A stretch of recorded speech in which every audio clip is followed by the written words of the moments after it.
तव कथामृतं तप्तजीवनं कविभिरीडितं कल्मषापहं श्रवणमङ्गलं श्रीमदाततं भुवि गृह्णन्ति ये भूरिदा जनाः।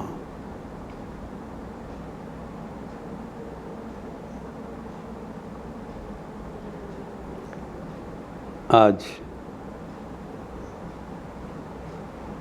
श्री श्री गुरु पूर्णिमा के पावन अवसर पर आज का विशेष सत्प्रसंग जगत गुरु श्री रामकृष्ण।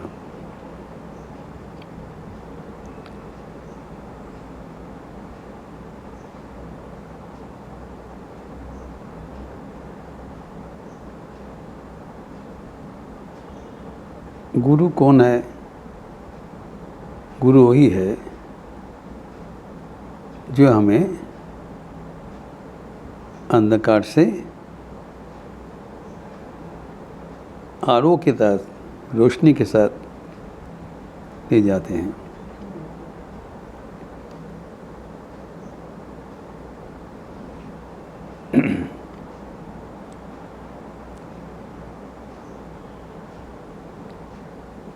गुकारो अंधकारश्च रूकारो तत् निरोधतात्।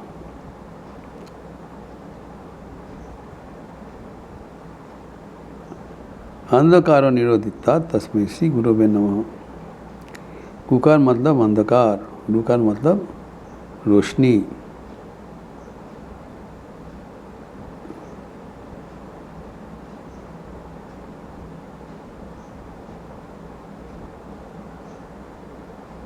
हम लोग वंदना करते हैं असतो माँ सद्गमय तमसो माँ ज्योतिर्गमय मृत्योर्मामृतंगमय। गुरु के पास प्रार्थना करते हैं हमें असत से सत की ओर ले चले, अंधकार से प्रकाश की ओर ले चले, मौत से अमृत की ओर ले चले।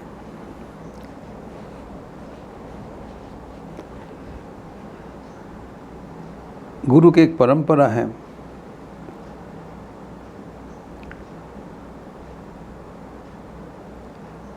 परंपरा क्या है? प्रथम गुरु कौन है? सदाशिव। सदाशिव समारंभम शंकराचार्य माध्यमम अस्मद् आचार्य पर्यंतम वंदे गुरु परंपरा। गुरु का प्रारंभ हुआ है एकदम सदाशिव से, स्वयं शिव से, एवं उससे प्रथम मनुष्य शरीर में आदि शंकराचार्य कहलाता है, आदि गुरु है। एवं वही गुरु से मेरा जो गुरु है, मेरा जो आचार्य है, उतना तक जो गुरु परंपरा है, सबको प्रणाम। तो शंकराचार्य आदि गुरु हुए। अभी स्वामी अभेदानंद जी महाराज उनकी एक रामकृष्ण स्तुति में रचना किया है।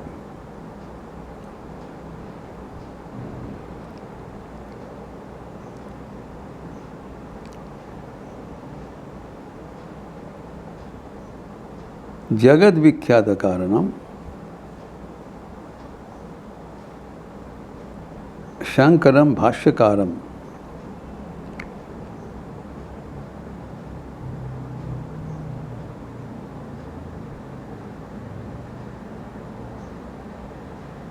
और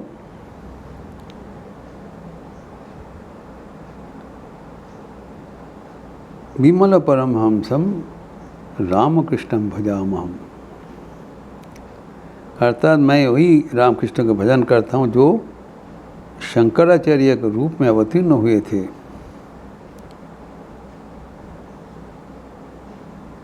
चारों ओर विजय प्राप्त किए थे, भाष्य रचना करते हैं करके भी शंकराचार्य के भाष्य रचना किए थे। उपनिषद, गीता एवं ब्रह्मसूत्र का।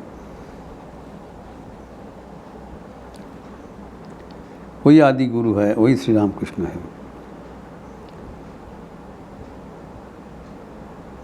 इस युग में श्री राम कृष्ण स्वयं अपने को जगत गुरु रूप से घोषणा किया था। वो कहा करते थे, मानुष गुरु मंत्र देन काने, जगत गुरु मंत्र देन प्राणे। जो मनुष्य रूप धारण करके हमारे सामने आते हैं वो मंत्र उच्चारण करते हैं, हम मंत्र सुनते हैं, वो दोहराते हैं। लेकिन जगत गुरु हमारे प्राण में शक्ति संचार करते हैं, आध्यात्मिकता का बीज वपन करते हैं। वो सबके गुरु है। श्री रामकृष्ण स्वयं अपना प्रतिकृति पूजा किया था। एक दिन जब नौबत में श्री रामकृष्ण श्री माँ शारदा देवी के पूजा गृह में प्रवेश किया, देखा कि उनके फोटो पूजित हो रहा है। फोटो देखते ही वो आप्लुत हो गए और उन्होंने कहा, यह चित्र घर घर में पूजित होगा। एवं पूजा का प्रारंभ स्वयं कर दिया। वहाँ पर थाली में पूजोपरांत जो पुष्प, बिल्वपत्र, चंदन आदि था उससे लेकर स्वयं अपना पूजा प्रवर्तन किया। आपनी करिले अपनार पूजा, अपना स्तुति गान। भवतारिणी पुजारी ठाकुर तुम ही हमार प्राण, स्वयं किया था। एवं भविष्यवाणी किया, काले छवि घरे घरे पूजा होवे। वही हो रहा है।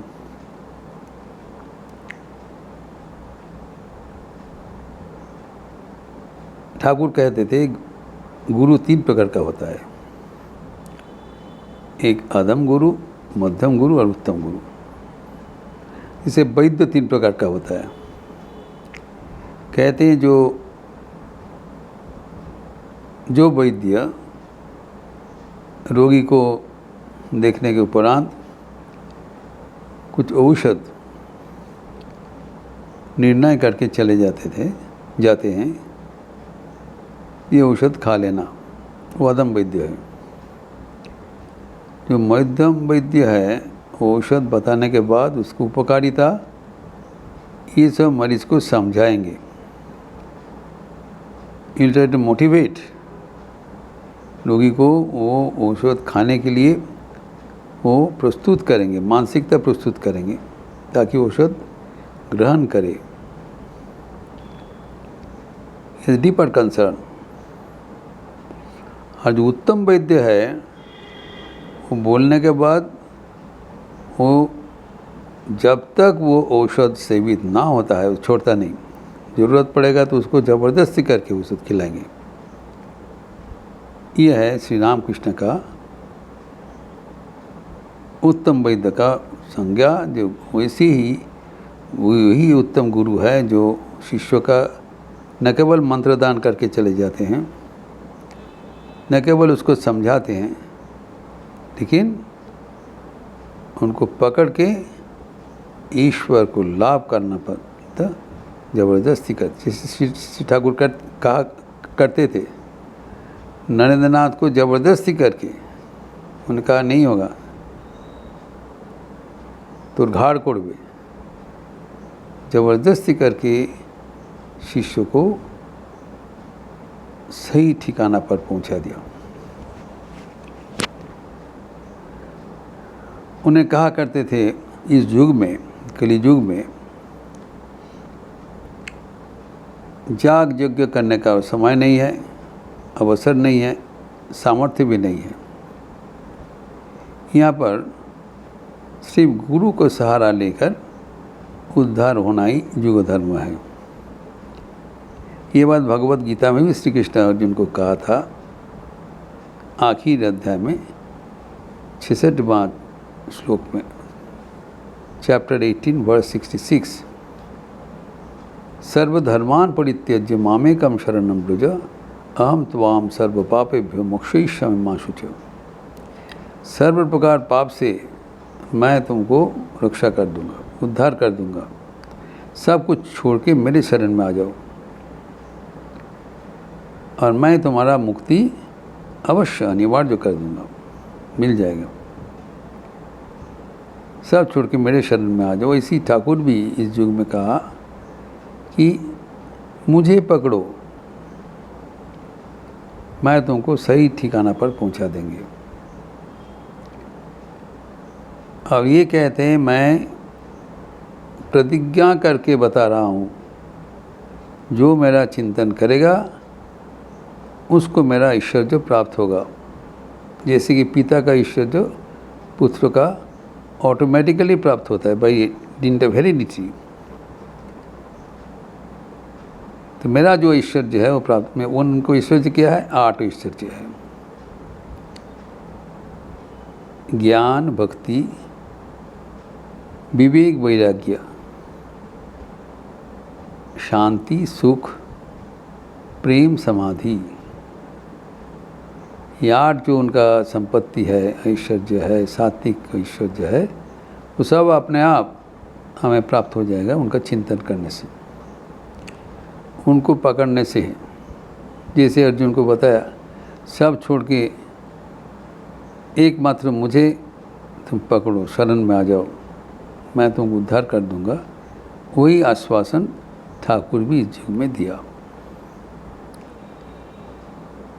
इसीलिए उसको जगद्गुरु कहा जाता है, क्योंकि वो कहा करते थे मानुष गुरु मंत्र देन काने, जगत गुरु मंत्र देन प्राणे। इस परंपरा से स्वामी विवेकानंद आर्थिक भजन में कहते हैं, खंडन भव बंधन जग बंधन बंदितमय निरंजन नर रूप धरो। तो ये जो भगवान का जो स्वरूप है, निर्गुण गुणमय, गुणहीन एंड गुणमय, और ये पूरा जगत का उद्धार करने वाले हैं। परवर्ती संजय में लिखा, जीमृत जुग ईश्वर जगदीश्वर जोग सहाय, निरोधन समाहित मनो निरोखी तब कृपाए। ये युग के ईश्वर है, जगदीश्वर है, जगत के ईश्वर है, और इनका समाहित होकर इसको स्वरूप हृदय में उपलब्धि उनकी कृपा से ही हमें प्राप्त होता है। निरोखी तो वो कृपा है। इसीलिए उनको स्तुति में कहते हैं, नमो नमो प्रभु वाक्य मनाथित मनोवचन एकाधार, ज्योतिर ज्योति उज्ज्वल रिद्धि कंधर तुम्हें तव भंजनहार। आप वाणी एवं मन के पारे हैं, एवं वाणी और मन का आधार भी है। आपका ज्योतिषमय मूर्ति हमारा हृदय आलोकित कर रहा है। आपका शरण में हम चले जाएं, आप मुझे रक्षा करो। ठाकुर स्वयं आश्वासन देते हैं। जब अवतार नर शरीर धारण करते हैं, इसी करके वो सबको आह्वान करते हैं, जैसे ईसा मसीह भी किया था। Come all ye that are heavily laden, come unto me, I shall give you rest। इसे आह्वान किया था ईसा मसीह। जो दुखी है, जो संसार में कष्ट में है, मेरे पास आ जाओ, मैं तुम्हें शांति प्रदान करूँगा। वैसी आह्वान इस बार श्री रामकृष्ण भी सबके सामने रखा। आ जाओ मेरे शरण में, कुछ नहीं करना पड़ेगा, मैं तुम्हें सही ठिकाना पर पहुंचा दूंगा। एक बार मास्टर महाशय संसार के नाना प्रकार प्रतिकूलता से परेशान होकर निर्णय ले लिया कि जीवन समापन कर देंगे। और जीना संभव नहीं है। पहुँच के बाहर हो गया तो आके इस ठाकुर के पास निवेदन किया, ये इस जीवन में जीने का कोई सार्थकता नहीं है। ठाकुर साथ साथ उनको बोला, तुम क्यों भूल जाते हो कि तुम्हारे गुरु है और गुरु तुम्हें सदैव देख रहे हैं। तुम गुरु के आश्रित हो, गुरु तुम्हें सदैव देख रहे हैं, तुम्हें जरूर उद्धार कर देंगे। तुम्हारे चिंतन का कोई अवसर नहीं है। ये कोई साधारण गुरु नहीं है, ये जगत गुरु है। इसलिए जब कोई कहा करते थे कि आप मेरा गुरु है, ठाकुर कहते नहीं नहीं, मैं किसी का गुरु नहीं हूँ, अर्थात मैं मनुष्य गुरु नहीं हूँ, मैं जगत गुरु हूँ। सबके लिए मैं उपलब्ध हूँ। कोई भी हमारे शरण में आए उसका उद्धार अवश्य हो जाएगा।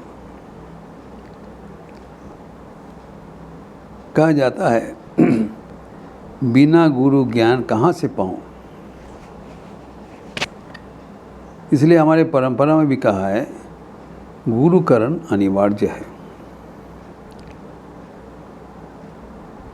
स्वामी विवेकानंद ने कहा यद्यपि हमारे सब ज्ञान भीतर में ही है, ऑल नॉलेज विद इन, तब भी वो ज्ञान को प्राप्त करने के लिए दूसरा कोई ज्ञानी व्यक्ति का जरूरत होता है। एक दिया से दूसरा दिया जलता है, जला हुआ दिया से दूसरा दिया जलता है। हमारे भीतर तो दिया है, लेकिन वो जलाने के लिए और एक जला हुआ दिया की जरूरत होता है। वही है गुरु। वो हमारे जीवन को आलोकित कर देते हैं।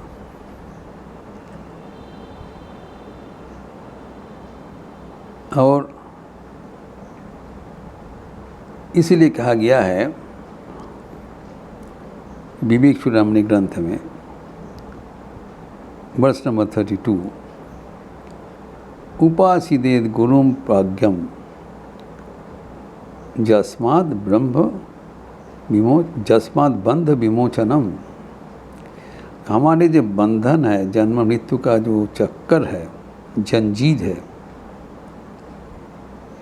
ये बिना गुरु का सहारा हम इसको मोचन नहीं कर सकते हैं।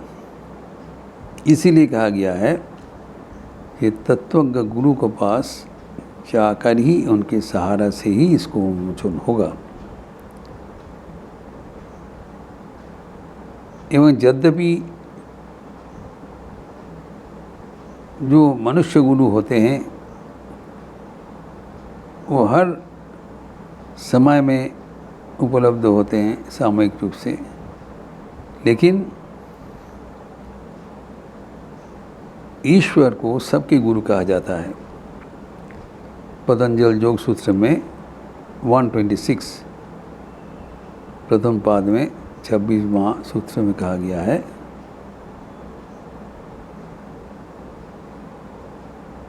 शबाएष पूर्वेशामपि गुरुम कालेन अनवच्छेदात्।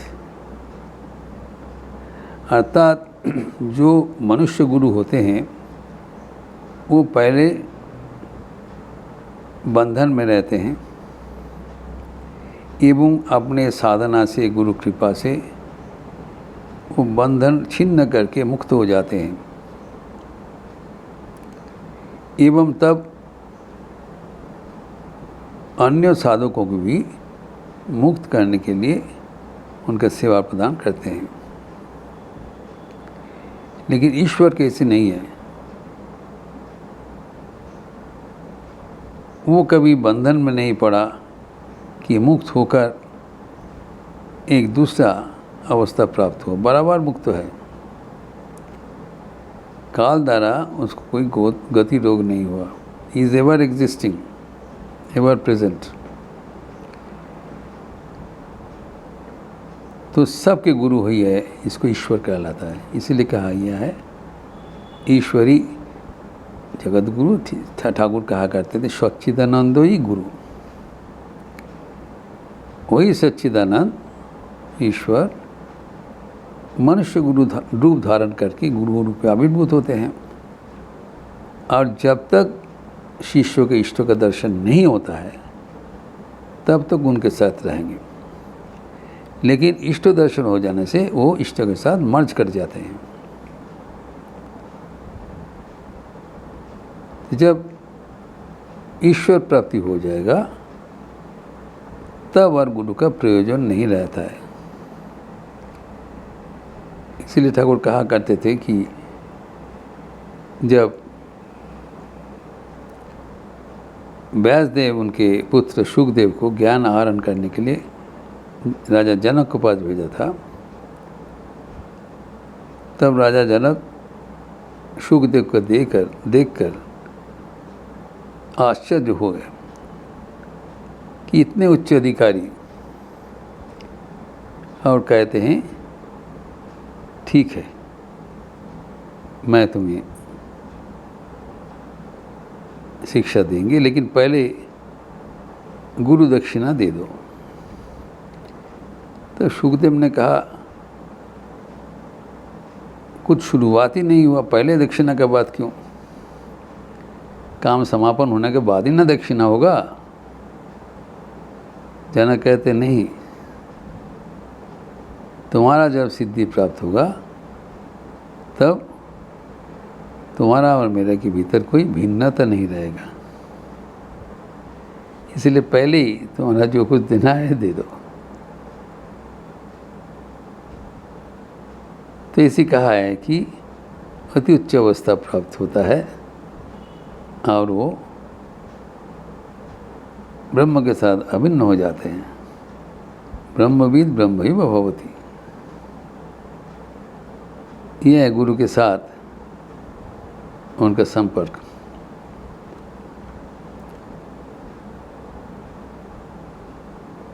तो ठाकुर को स्वामी विवेकानंद ऐसी स्तुति किया, और ठाकुर भी जगत गुरु रूप से विद्यमान है, और जो उनको पुकारेगा उनको कल्याण करने के लिए ठाकुर उपस्थित है। इसलिए संगीत में रविंद्रनाथ ठाकुर के संगीत में उन्होंने कहा कि इस अवस्था में जब हम ईश्वर को ही जीवन का ध्रुव तारा बना लेते हैं, पोल स्टार, तब हमारा जीवन में और कोई पथभ्रष्ट होने का कोई कारण नहीं है। तुम्हारी कुरियाची जीवनेर ध्रुव तारा ए समुद्रे आर कभू हब ना को पथहारा। मेरा और पथभ्रष्ट होने का कोई संभावना नहीं है, कारण आपको मैं हमारा जीवन का ध्रुव तारा बना लिया, और आपके साथ मेरा रिश्ता कैसा है, जेथा मी जाई नाकू तुम्हें प्रकाशित थाको। आकुल नयन जले ढालो को किरण धारा। हम जहाँ भी जाते हैं आप प्रकाशमान हैं।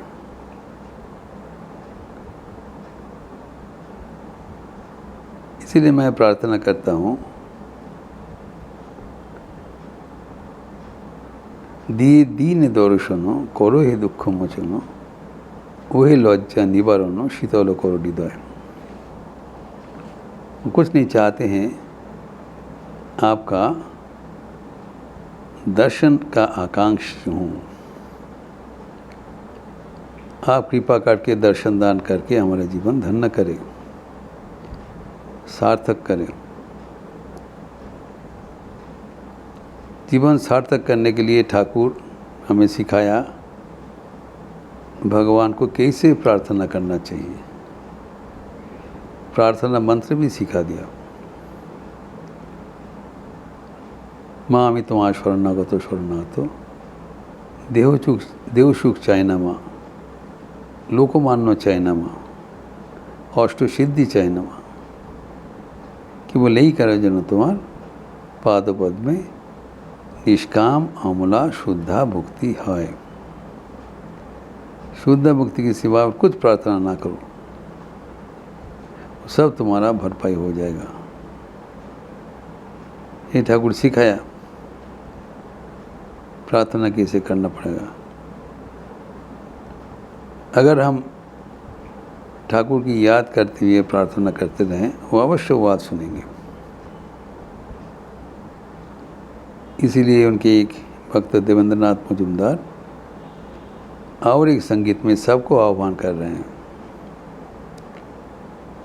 श्री रामकृष्ण की करुणा इतने अधिक है, जो जहाँ पर असमर्थ है उनको समर्थ बना देते हैं। इसलिए भक्त बोल रहे हैं, एक दूसरा संगीत में कहा, रामकृष्ण नामेर बाण डेकेছে भाई, कोथा पापी तापी आए रे छूटे, नाम तो रंगे भेसे जाए। तो एक गतिमान जीवन है, वो एक बाढ़ लग गया, फ्लड टाइड हैज कम। जो जहाँ पर पापी तापी दुखी निपीड़ित निर्यातित है, सबको आह्वान कर रहे हैं ये नाम तरंग में प्रवाहित होने के लिए। तो ये नाम, जो नाम का बाढ़ आ गया, वो बाढ़ से हमारा मन प्राण सब अभिभूत हो गए। और ये जो संगीत में कहा गया है कि रामकृष्ण जैसा दयाल प्रभुवान नहीं।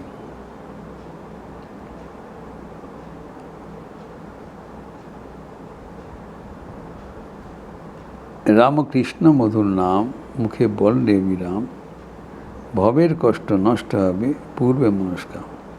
ওই দেখ নাম শুনে এসেছে ধে এমন দয়াল अर्थ नहीं। अगर कोई पुकारते हैं, लेकिन पुकारने से उनका जो प्रेरणा, उनका जो सीमा, वो उल्लंघन करके आ जाते हैं। नाम सुन ऐसे चिधे दौड़ के आ जाते हैं, हम दयाल अर्थ नहीं। इसलिए कहते हैं जोगे जागे की बा फल, रामकृष्ण मुखे बोल, धोरे नामेर भेला पारे जाबी, जोमेन मुखे दिए छाई। रामकृष्ण का नाम लो और निश्चिंत हो जाओ, तुम मृत्युंजयी बन जाओगे। मृत्यु भी तुम्हारे नुकसान नहीं कर सकते हैं।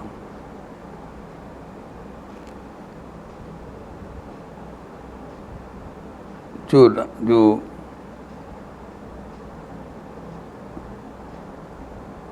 नाम तरंग में जो हम लोग आह्वान करने चाहते हैं, जो आह्वान कर किसको बुलाया, जो निर्यातित पापी तापी जो इसको खुचा, सबको लिया आह्वान,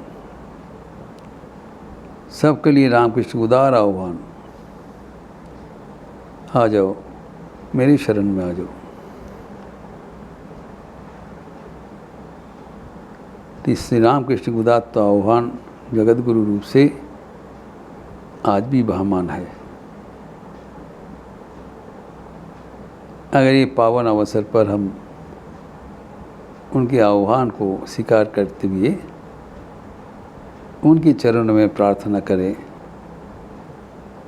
ताकि उनकी कृपा से इस जीवन में ही हम ईश्वर को प्रत्यक्ष करते हुए जीवन सफल और सार्थक कर सकेंगे। ओम शांति शांति शांति। हरि ओम तत्सत्। श्री रामकृष्णार्पणमस्तु।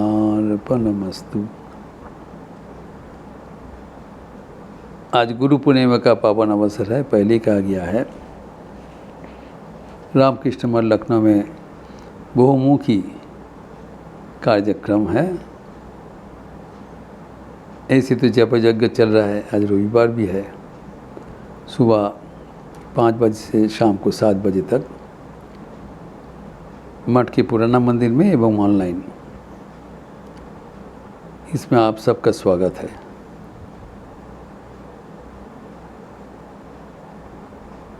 फिर अभी पूजा शुरू हो जाएगा, चंडी पाठ भी शुरू होने वाला है एवं